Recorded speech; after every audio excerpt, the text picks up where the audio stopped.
Hola, ¿qué tal? Muy buenas noches. Gracias por estar con nosotros en una emisión más de Imagen y Política en este jueves ya 4 de junio del año 2020, transmitiendo desde esta ciudad y puerto de Coatzacoalcos. Yo agradezco el favor de su atención y lo invito a que continúen esta programación.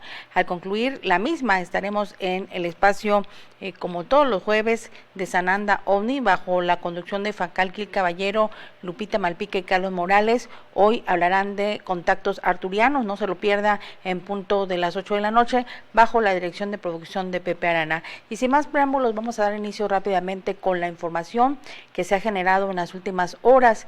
Dentro de un momento podremos darle a usted la actualización de la tormenta tropical Cristóbal y hacia dónde sigue su trayectoria. Afortunadamente aquí en el sur del estado ha dejado de llover tan intenso como precisamente se tuvo el día de ayer, que fueron más de 100 milímetros lo que cayó de lluvia en esta ciudad de Coatzacoalcos. Y entramos de lleno rápidamente a la información. Le comento que el día de mañana el presidente de México, Andrés Manuel López Obrador, estará de gira de trabajo por 3 días en esta región sur. Se contempla, de acuerdo a lo indicado por el delegado de Programas Bienestar de Veracruz, Manuel Huerta Ladrón de Guevara, que el mandatario inicie muy temprano una actividad de constatar la ampliación del muelle de la Administración Portuaria Integral de Coatzacoalcos. Para el día sábado se contempla que el mandatario mexicano haga una supervisión también y recorrido en las instalaciones del complejo petroquímico Cangrejera. Y por supuesto también se espera que el día domingo visite la comunidad de Sayula de Alemán, donde, como todos sabemos, va a dar el banderazo de arranque de la obra que va a interconectar la zona de Salina Cruz con Coatzacoalcos, en esto que es un proyecto muy ambicioso en el que muchos gobiernos habían hablado del tema del corredor interoceánico que va a estar enlazando a través del sistema ferroviario. Son las actividades que va a desplegar el presidente Andrés Manuel López Obrador, recordándole que su actividad de gira de trabajo pues es una actividad únicamente con cerca de 50 personas. No habrá la posibilidad, de acuerdo a lo que hay que seguir manejando, la sana distancia y tener precisamente todos los protocolos de salud que se requieren, y es por eso que no va a tener ningún tipo de contacto con los ciudadanos, buscando guardar la sana distancia y procurando la salud de todos y cada uno de ellos. Así es que bueno, ya durante una semana, a lo largo de lunes, martes y miércoles, el delegado de Bienestar en Veracruz, Manuel Huerta, se ha encargado de recibir una serie de solicitudes y planteamientos que van desde denuncias de situaciones de trabajadores en el ámbito de la salud, llámese hospitales regionales, llámese Instituto Mexicano del Seguro Social, y también ha recibido quejas del sector pesquero, de la necesidad de más apoyos, también de jóvenes y de ciudadanos que tienen pues alguna necesidad porque son grupos vulnerables, son grupos que están desafortunadamente sin empleo por esta crisis económica que ha provocado la pandemia, y también, entre otras cosas, también se ha recibido el rechazo que tienen algunas comunidades del sur del estado de Veracruz de este proyecto de corredor interoceánico. Entre otras cosas, a grandes rasgos, son algunas de las propuestas que se han planteado a lo largo de estos días que el delegado ha recibido a nombre del presidente Andrés Manuel López Obrador, para que este a su vez se las haga llegar, le haga llegar cada una de las peticiones y buscar la solución a cada una de estas. Y bien, por otro lado, le comento que el gobernador de Veracruz, Cuitlago García Jiménez, dijo que en los próximos días se tendrán ya resultados en relación a la investigación del crimen del propietario del periódico El Sol de Tierra Blanca. Me refiero a Francisco Navarrete Serna, conocido como El Primo, quien fue ejecutado hace una semana cuando se encontraba en una transmisión en vivo con el grupo musical La Calle, y repentinamente un grupo armado ingresó hasta las instalaciones del sitio en donde se estaban precisamente haciendo una presentación musical del grupo, y estaba teniendo su intervención cantando Francisco Navarrete Serna, quien se le consideraba un operador delictivo de una organización criminal en esa región.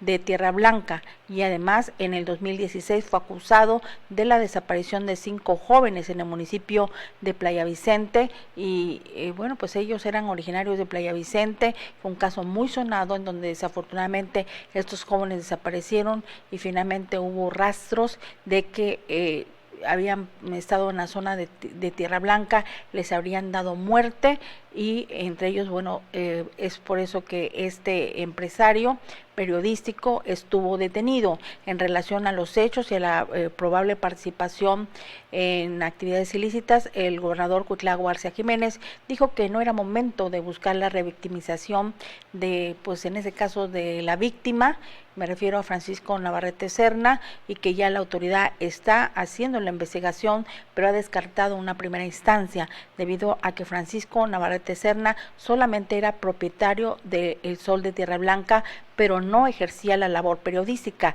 era dueño de ese medio de comunicación, de tal manera que esa línea de investigación por sus actividades periodísticas queda descartada. Se le siguen 3, una que tiene que ver con el narcotráfico y 2 más cuyas líneas de investigación no dio a conocer el mandatario veracruzano. Vamos a ir a una breve pausa, enseguida regresamos. Hola, soy Eli. En esta ocasión te invito a conocer cómo llega la electricidad hasta nuestros hogares por medio de las redes de transmisión y distribución eléctrica en México. Todo inicia cuando una central genera electricidad. Esta se transporta inmediatamente para hacerla llegar al consumidor, pues la electricidad no puede almacenarse tan fácil como otros productos. Normalmente las centrales de generación están alejadas de los centros de consumo, en ocasiones hasta más de 3.000 kilómetros. Por ello, es necesario contar con redes confiables para su transporte, como la Red Nacional de Transmisión, utilizada para largas distancias, y las redes generales de distribución para distribuirla en localidades y ciudades, con lo cual se logra interconectar a las centrales de generación con los consumidores. De acuerdo con el artículo 27 de nuestra Constitución, estas actividades de transmisión y distribución son exclusivas de la nación. Para que este proceso de generación, transmisión, distribución y consumo de electricidad se lleve a cabo de manera continua, confiable y eficiente, el Centro Nacional de Control de Energía, CENACE, regula y controla cada una de las unidades generadoras. Esto permite que cuando llegues a tu casa y enciendas un foco o prendas la televisión, la energía eléctrica siempre esté disponible. El suministro eléctrico para satisfacer la demanda eléctrica en cada momento es una labor compleja que requiere de la operación permanente de la CFE en coordinación con el CENACE. Para ello, se debe considerar que México cuenta con un sistema interconectado nacional, cuyas líneas de alta tensión tienen una longitud de más de 100.000 kilómetros que equivalen a darle 8 vueltas a la Tierra, convirtiéndolo en uno de los más grandes del mundo. Es así como el papel de la CFE en la operación de las redes de transmisión y distribución de electricidad es fundamental para que todas y todos los mexicanos dispongamos de energía eléctrica en nuestros hogares, negocios y espacios públicos. Finalmente, es importante que sepas que toda esa gran red eléctrica es propiedad de la CFE y el acuerdo de confiabilidad emitido por la CENER es justo para garantizar la seguridad y eficiencia del sistema en beneficio de todo el pueblo de México. Secretaría de Energía. Gobierno de México. Atención, en este momento en Coatzacoalcos ya estamos en fase 3 de la emergencia sanitaria. Durante este periodo es de suma importancia extremar precauciones. Acatemos las medidas de higiene para frenar la propagación del coronavirus. Es obligatorio el uso de cubrebocas que puedes realizar en casa. Evita salir con niños, adultos mayores y personas que pertenezcan a los grupos de riesgo. Seamos responsables, quédate en casa. Cuidémonos todos. Ayuntamiento de Coatzacoalcos, raíz de la esperanza. Dicen que la adversidad tiene el don de despertar talentos, que en los momentos más difíciles es cuando se demuestra nuestra verdadera fuerza, y es por eso que hoy Coatzacoalcos sigue de pie, por todos esos héroes sin capa que nos quitan los obstáculos y limpian el camino, los que reparten vida, que sin pensarlo exponen sus vidas por nuestra seguridad, los que no ven a sus familias para que tú puedas seguir viendo a la tuya, aquellos que saben que el orden debe continuar y que a pesar del peligro latente mantienen a esta ciudad de pie, se han convertido en luz para combatir la oscuridad. Esos héroes que escuchan antes de actuar y que saben que por pequeña que parezca una acción puede salvar la vida de todos. Sigamos resistiendo. Coatzacoalcos sigue de pie.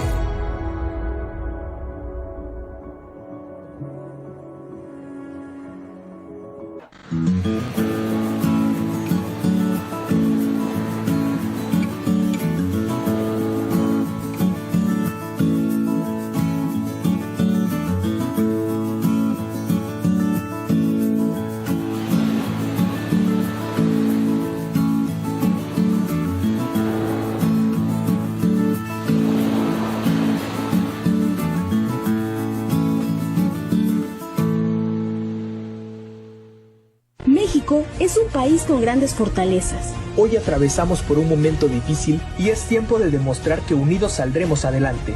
Este reto nos ocupa a todas y todos. Por ello, con la vocación de servir a la nación, en el sector energético trabajamos bajo las medidas emitidas por la Secretaría de Salud. México nos necesita. Seguimos transportando gas, llevando energía a todo el país y produciendo hidrocarburos para garantizar el bienestar de la población. El reto es muy grande y el sector energético mexicano está a la altura para afrontarlo. El abasto de energéticos está asegurado en todo el territorio nacional. Quédate en casa, que de la energía nosotros nos encargamos. Secretaría de Energía. Gobierno de México. En México y el mundo enfrentamos un reto sin precedente. El COVID-19 es muy contagioso y se extiende por todo el país. La única manera de contenerlo es que todos nos quedemos en casa. Si lo hacemos, todos nos protegeremos de la enfermedad. Debemos ser responsables. Salir solo si es estrictamente necesario, tomando las medidas de sana distancia. El virus no discrimina edad ni condición social. Seamos solidarios y juntos saldremos adelante. Quédate en casa. Gobierno de México. Ante la llegada del coronavirus a México, lo más importante es que estés informado sobre los síntomas y las medidas de prevención para el cuidado de todas y todos. Compártela con tus familiares y amigos. Este virus se contagia de una persona a otra. Para evitar el contagio, evita tocarte la cara. Lávate las manos con agua y jabón frecuentemente. Tápate la boca con el interior del codo al estornudar. Los síntomas generados por este virus son fiebre, tos, estornudos, malestar general como dolor muscular y fatiga, dolor de cabeza y dificultades para respirar en casos graves. Si tienes estos síntomas, llama al 800-012-3456 o acude a tu centro de salud. Comparte esta información con familiares y amigos. Veracruz, Gobierno del Estado. Limpia tu casa del dengue. Este fin de semana, organiza a tu familia y eliminemos las acumulaciones de agua en nuestras casas para ganar la batalla al dengue. Recuerda revisar tanques de agua, cubetas, macetas, botellas y llantas. No olvides realizar esta revisión de forma periódica en patios y azoteas, para evitar los criaderos de larvas. Todos contra el dengue. Veracruz, Gobierno del Estado. Con el objetivo de brindar una herramienta práctica para la atención de la violencia de género contra las mujeres en Veracruz, el Gobierno del Estado, a través de la Secretaría de Seguridad Pública, lanza la aplicación móvil Mujer Alerta. Si estás en una situación de peligro o eres víctima de algún tipo de violencia, solo pulsa por 2 segundos el botón de la aplicación que generará una alerta instantánea. Esta será atendida inmediatamente por personal del C4 que te ubicará satelitalmente y te enviará elementos de la Secretaría de Seguridad Pública para protegerte, además de enviar un mensaje de texto a tus contactos de emergencia. Mujer Alerta ofrece asesoría jurídica, psicológica y de trabajo social, denuncia anónima y números de emergencia. También contiene información sobre las alertas de violencia de género y los tipos y modalidades de violencia. Es gratuita y fácil de descargar desde las tiendas de aplicaciones móviles y se encuentra disponible las 24 horas del día. En Veracruz declaramos cero tolerancia a la violencia contra las mujeres y las niñas.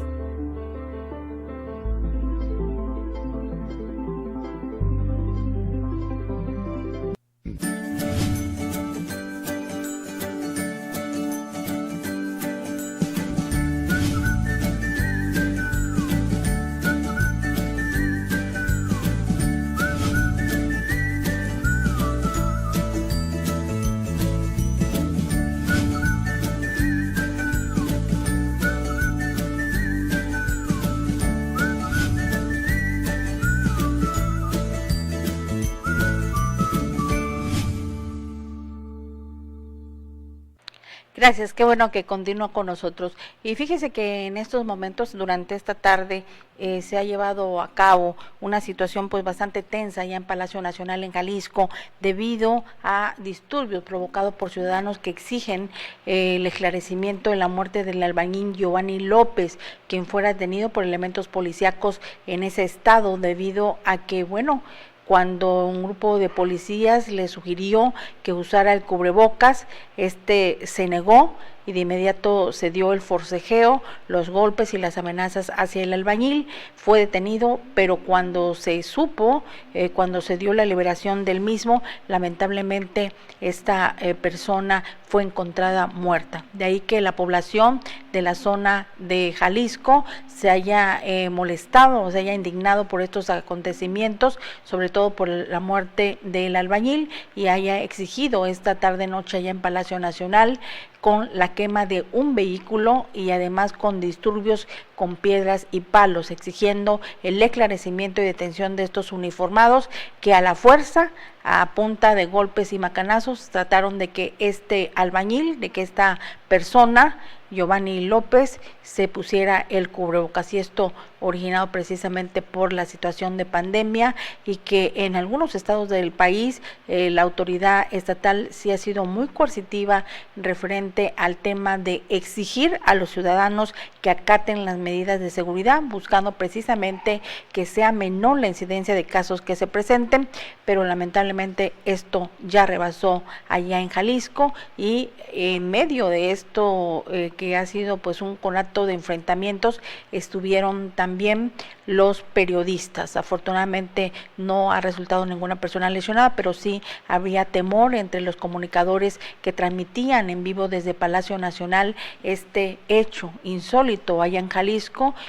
sobre todo por la forma en que se estaba dando, los disturbios provocados por los uniformados que dieron muerte a Giovanni López, esta persona cuyo único pecado pues fue no llevar el cubrebocas, y cuando se lo exigieron se dieron los golpes y se dieron una serie de disturbios, empujones, jalones, lo encarcelan y al final resulta que sale muerto de la prisión. Por otro lado, le comento que el subsecretario de Salud allá en el Gobierno de México, Hugo López-Gatell, descartó la posibilidad de que se vayan a aplicar pruebas serológicas para seguir a los casos de pacientes de COVID-19. Dijo que no se ha aplicado en ningún país y que hasta el momento, debido a que aún no se termina en la fase más alta de contagios, no se puede hablar respecto a eso.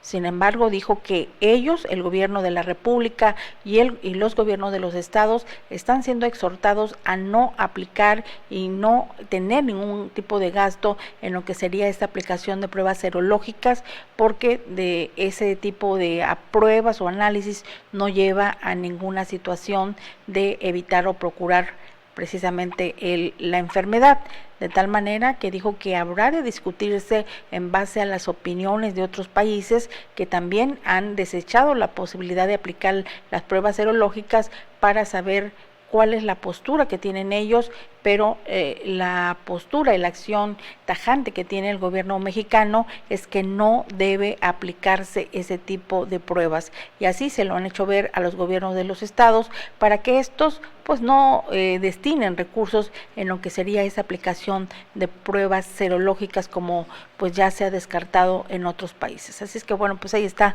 la postura, no hay ningún tipo de justificación, dice Hugo López-Gatell, quien además, bueno, déjeme decirles que esta mañana tuvo su comparecencia ante la Junta de Coordinación Política de la Cámara de Diputados.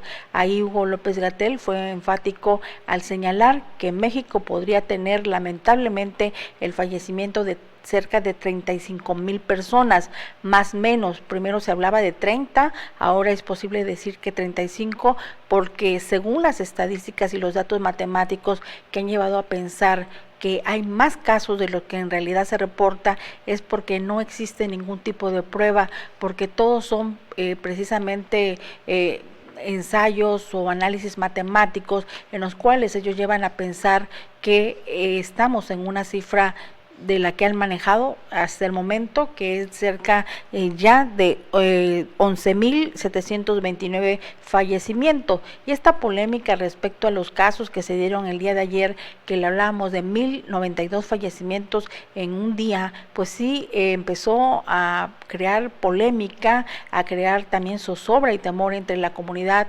empresarial mexicana y demás, de diversos sectores, sobre todo porque la autoridad no explicaba que ese dato de tener 1,092 casos en un día era por los casos acumulados en el pasado, y que al darse las pruebas, a darse los resultados, estos emitían que habían fallecido las personas, porque se les practica el análisis del estudio y los resultados vienen posterior, se da antes el agravamiento, que hay que estar en terapia intensiva, y lamentablemente pues el resultado o confirmatorio de la enfermedad viene una vez que han fallecido. Por eso es que sale desfasado este reporte, y esa fue la justificación que dio Hugo López-Gatell, quien de antemano ya dijo que México podría llegar a tener 35,000 casos. Así es que pues ya prácticamente nos dicen, no se espanten, esto podría ser mucho mayor a lo que actualmente hemos dicho, con esos 11,729 fallecimientos que ya hay hasta el momento,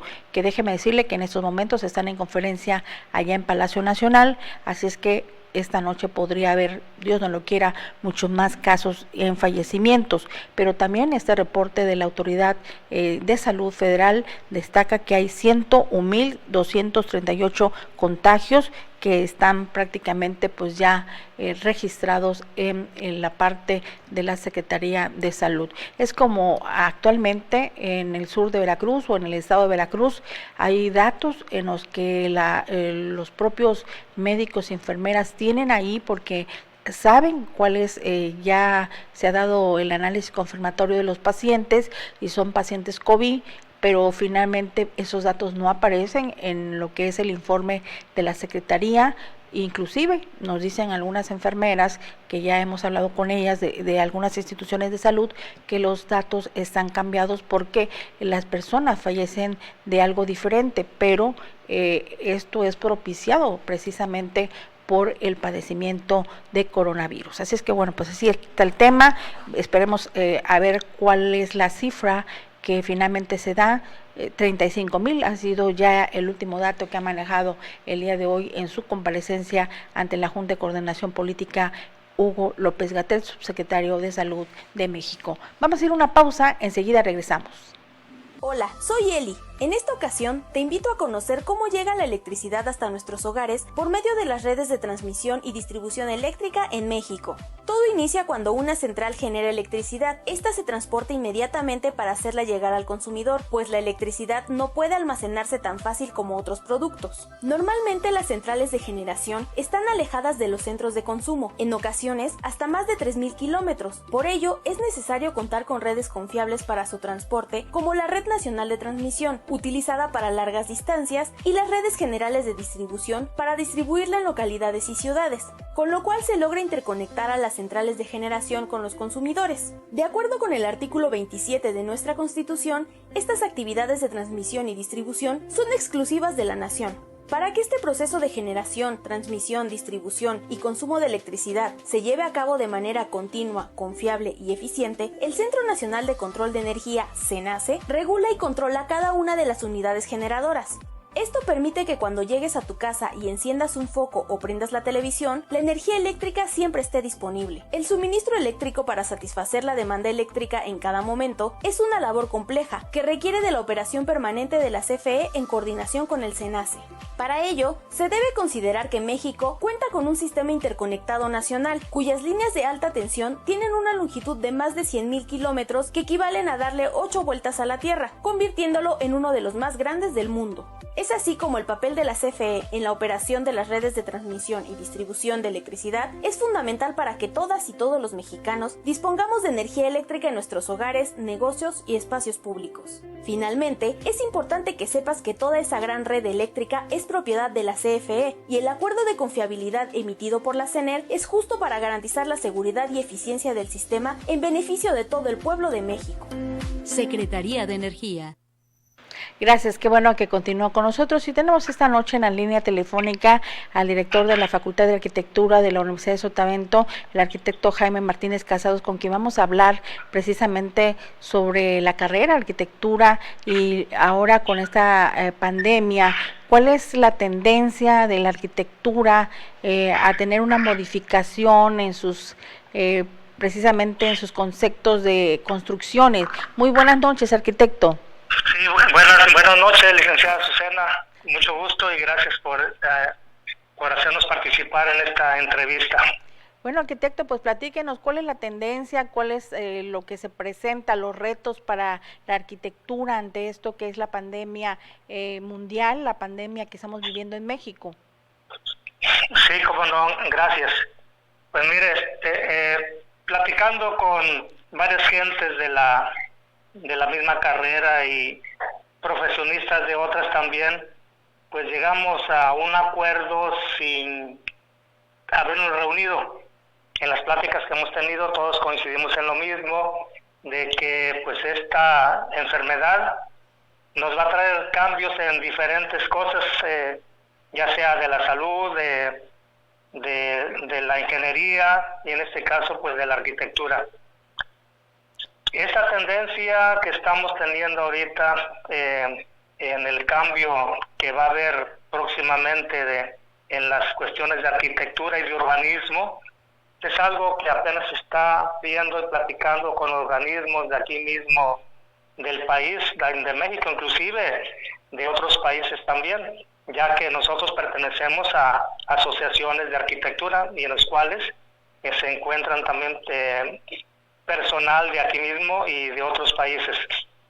Esa tendencia pues apenas la estamos solucionando, la estamos platicando de cómo debe de ser la nueva arquitectura y en este caso lo que es la planeación de todo el sistema habitacional, que viéndolo desde el punto de la enfermedad pues sí nos ha ocasionado ciertos problemitas, inclusive de familia en el centro de lo que es lo familiar, que es lo principal, que es la casa. Hemos tenido varios problemas de acercamiento con la familia y también pues distanciamiento en cierto momento. En el sentido, hablando de lo que es lo académico, en la casa de las personas, en la casa en el urbanismo, en la calle, hemos tenido problemas en el sentido de que pues no se cuenta con las diferentes habitaciones propias que en este caso que la tecnología debe de tener ya, como el caso de tener, por ejemplo, que cada gente de la casa tenga su computadora. No lo tenemos, a pesar de que las familias pues los papás tienen 2 o 3 hijos en diferentes partes, en diferentes primarias, secundaria, universidad, etcétera. Y esto nos da cabida a nosotros también para poder organizar de otra forma nuestros proyectos, porque esto ya está cambiando y va a cambiar y necesitamos en cierto momento más espacio, más intimidad para las personas de una casa. Sabemos que en este aspecto, en el educativo, pues ha habido inclusive pues hasta ciertas distanciamiento o vamos a decirle así, peleas familiares, ¿no? En el sentido de que pues yo ocupo la sala, yo ocupo la cocina, ocupo la recámara, ocupo afuera en el patio para poder conectarme a mis clases. Ese ha sido un problema muy grave, ¿no?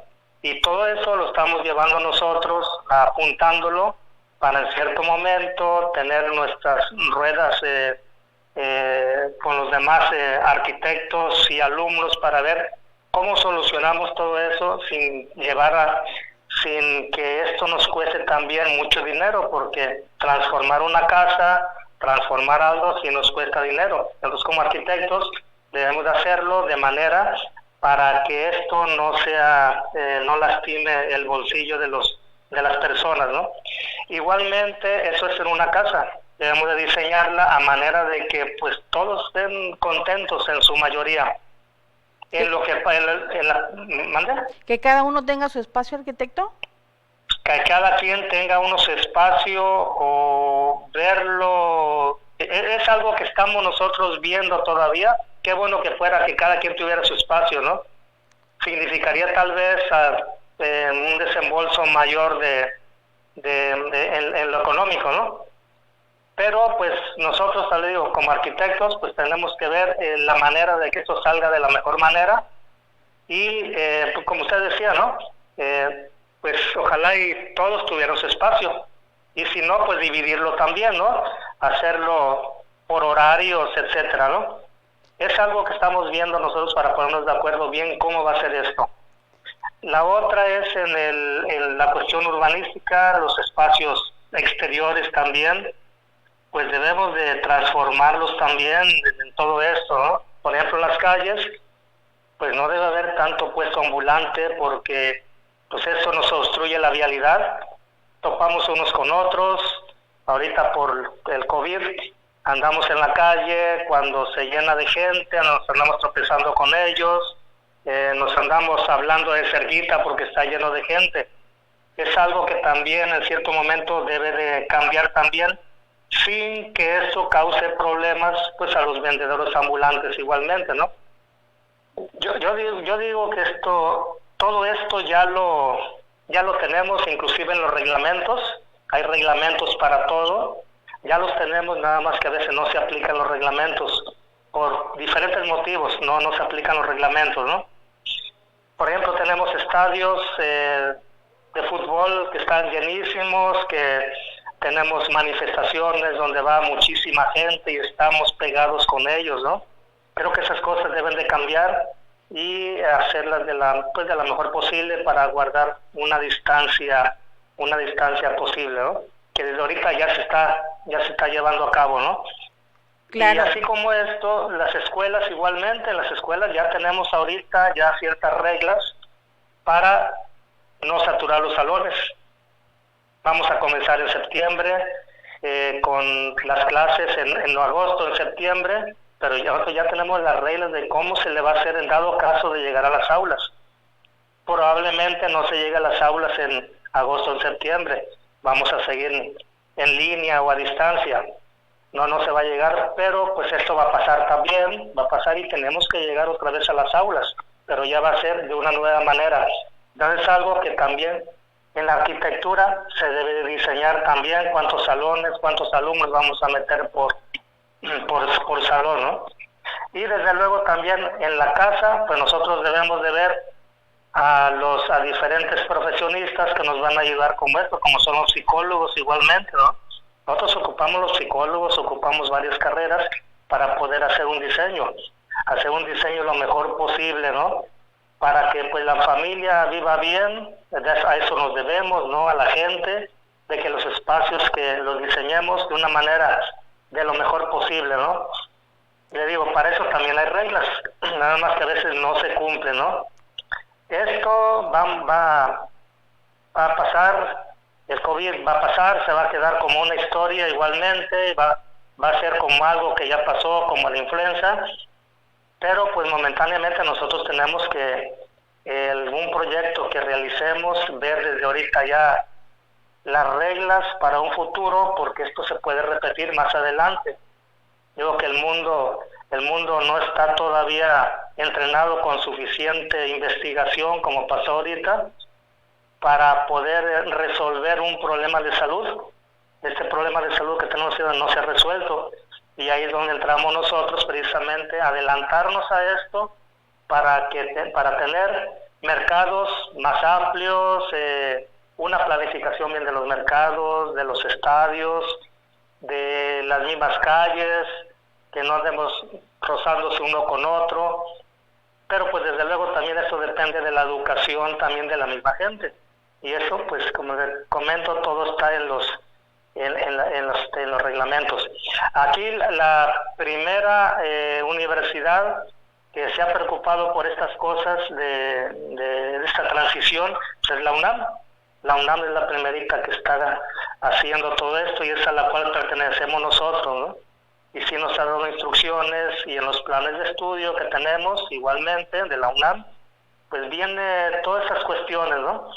Y otras que están apareciendo ahorita precisamente para transformar la manera de cómo planificar también nuestras edificaciones, ¿no? Son muchas, algunas pues ya reuniéndolos, si nos reunimos entre colegas y entre asociaciones, pues algunas ya no se van a realizar algunas construcciones, ¿no? Hay que ver de qué manera se van a hacer, pero sí tenemos en mente de que varios tipos de construcciones sí tienen que diseñarse de una manera pues no completamente diferente, ¿no? pero sí, por ejemplo, hacerlas de una manera inteligente, ya que no andemos tocando nada con las manos, ¿no? Que todo sea de manera inteligente, como ya hay muchos edificios. Claro. Esto no llega a las casas todavía, porque realmente ahorita sale caro. Es un desembolso, ¿no? Pero pues lo vamos a tener que llegar a hacer, y al así ocuparlo, ahora sí que toda la gente del mundo, porque nos debemos de acordar que esto es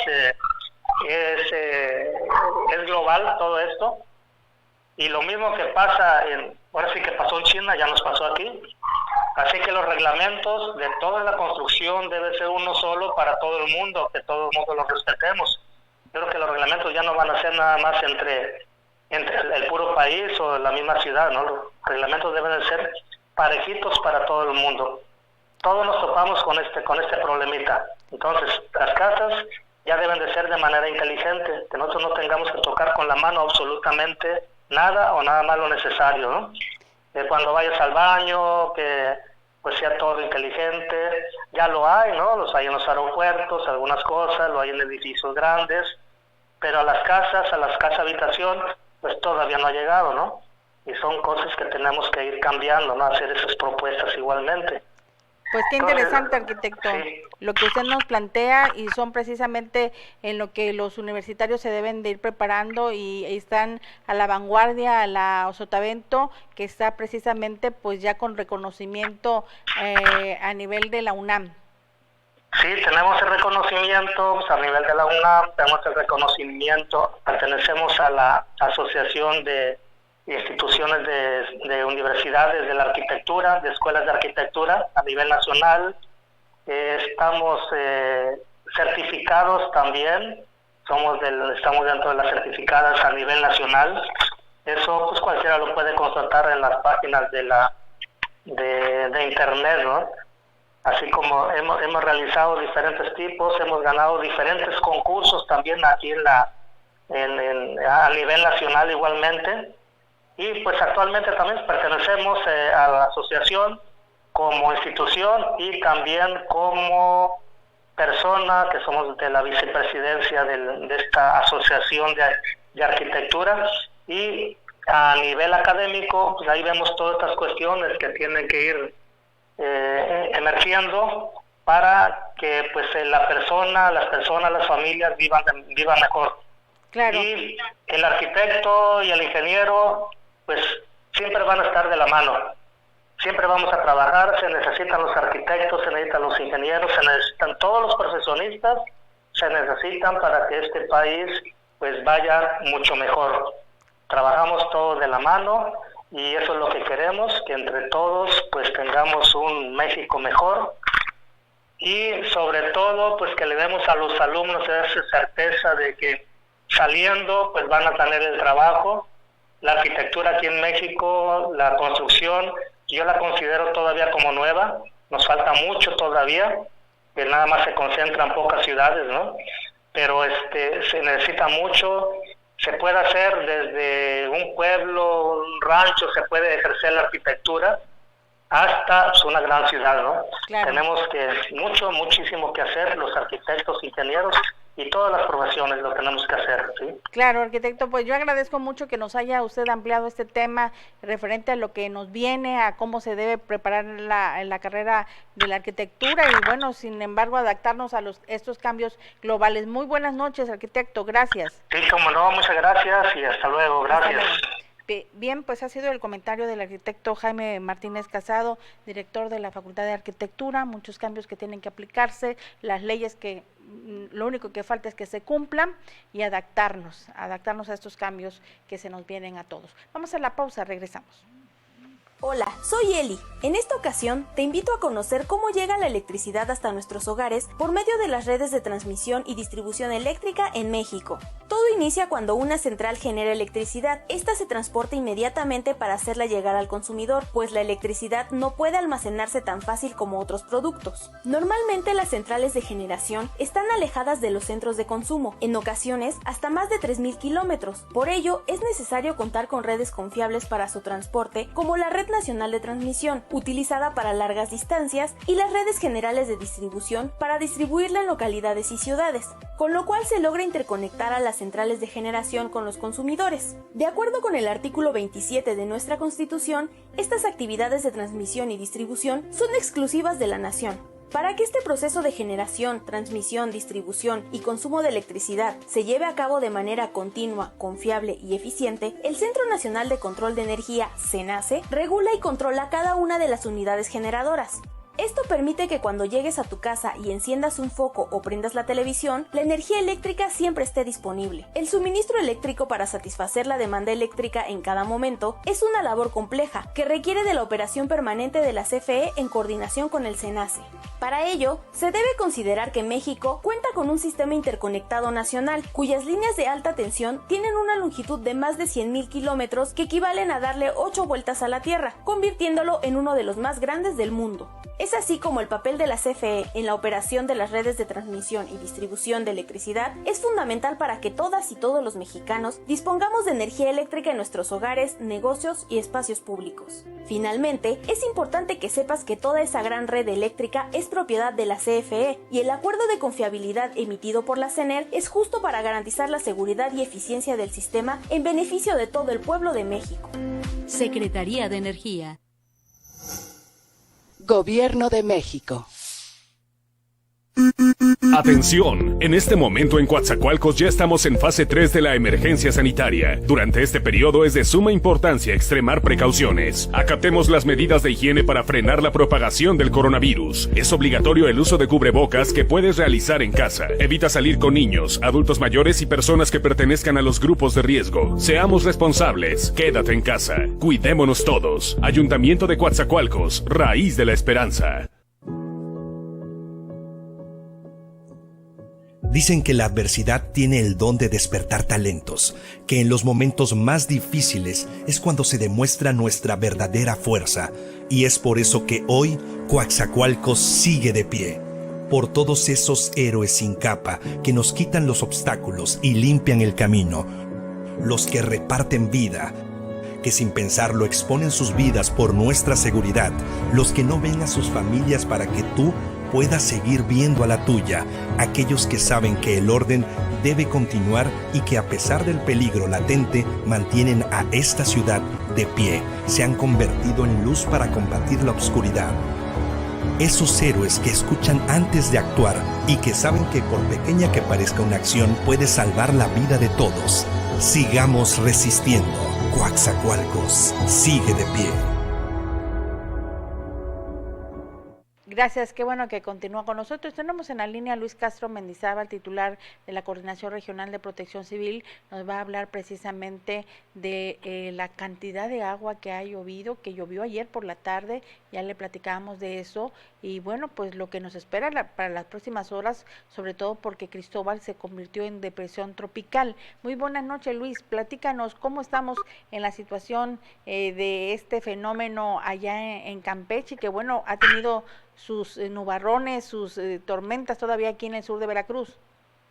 Así es, efectivamente, pues esta depresión tropical, que bueno, ahorita ya tiene esa categoría de depresión tropical, se encuentra actualmente en territorio del estado de Campeche y se espera que gradualmente vaya avanzando hacia el Golfo de México para el día de mañana, viernes por la tarde-noche, estar saliendo ya al Golfo de México y enfilarse hacia el norte, hacia Estados Unidos, que bueno, tendrá esa trayectoria. Sin embargo, todas las bandas nubosas, la humedad que va a dejar en el ambiente, pues estará generando estas lluvias todavía importantes en el sur del país y sobre todo en el sur del estado de Veracruz, y aún así se mantienen los pronósticos de lluvias superiores a los 150 milímetros acumulados, que se pudieran dar de manera puntual en algunas regiones, sobre todo en municipios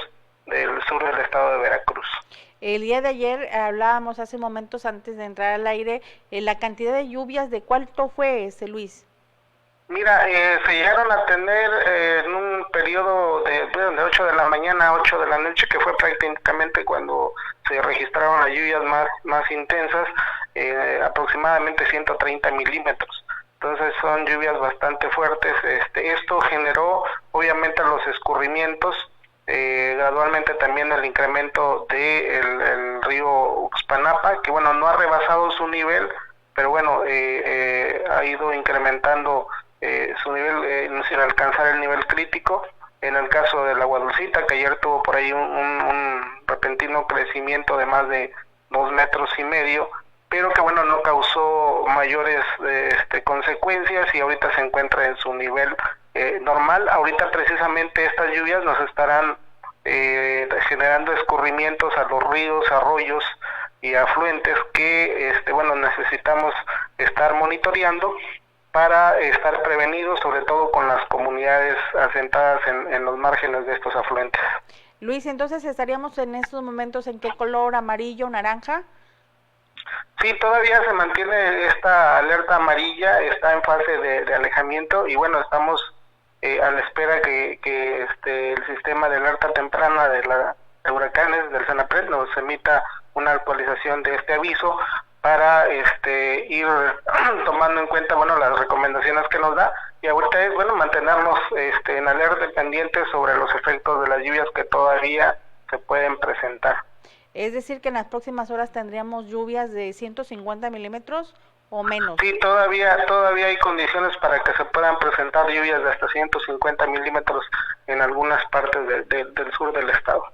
Y bueno, pues entonces estar atento mucho a esas recomendaciones. El río Coatzacoalcos tuvo su crecimiento, ¿se ha mantenido? Sí, ha elevado su nivel, llegó a estar hasta, de acuerdo a la última lectura que teníamos, 1 metro el río Coatzacoalcos. Su nivel normal está entre los 20-30 centímetros, entonces sí subió como 70 centímetros. Igualmente el río Calzadas, pero bueno, es una situación natural que se da precisamente por la descarga de agua río arriba, el escurrimiento de toda la lluvia que ha caído en estos ríos y que bueno, está saliendo y eso hace que el nivel se incremente, ¿no? Pues agradecemos mucho esta actualización, Luis Castro, que nos hayas puesto pues prácticamente ya en conocimiento de las lluvias que tendremos en las próximas horas aquí en esta región. Muchas gracias, Luis. A ti, buenas noches. Gracias. Bien, pues es interesante esta actualización que nos da Luis Castro Mendizábal, coordinador regional de Protección Civil, respecto a la intensidad de lluvias que nos esperan para las próximas horas. Estamos aún en alerta amarilla, esto podría cambiar, pero se espera que aún tengamos lluvias fuertes para las próximas horas, y la depresión tropical Cristóbal, que ya no es ciclón, sino es una depresión tropical, está aún en Campeche y se va a alejar, va a pasar por el Golfo de México hacia al norte de los Estados Unidos. Así es que bueno, pues hay que estar, sobre todo las personas que viven en las márgenes de los ríos. Por otro lado, ya concluimos esta emisión. Antes les comento que hoy se registraron 816 muertes a nivel nacional, ya suman 12.545 muertos en México a causa de coronavirus. Hay nuevos contagios con cerca de 4.442 casos, es decir, que estamos teniendo una sumatoria de contagios de 105.680 casos. Es la actualización que nos ha dado esta noche la Secretaría de Salud Federal. Bien, yo agradezco que nos haya acompañado a lo largo de esta noche. No ha sido todo, pero sí lo más importante. Les comento que dentro de un momento estarán ustedes en el espacio de Sananda Omni, bajo la conducción de nuestros compañeros, con el tema de contactos arturianos. No se lo pierda, bajo la dirección de producción de Pepe Arana. Yo los espero mañana viernes en punto de las 7 de la noche con noticias. Muy buenas noches, hasta luego.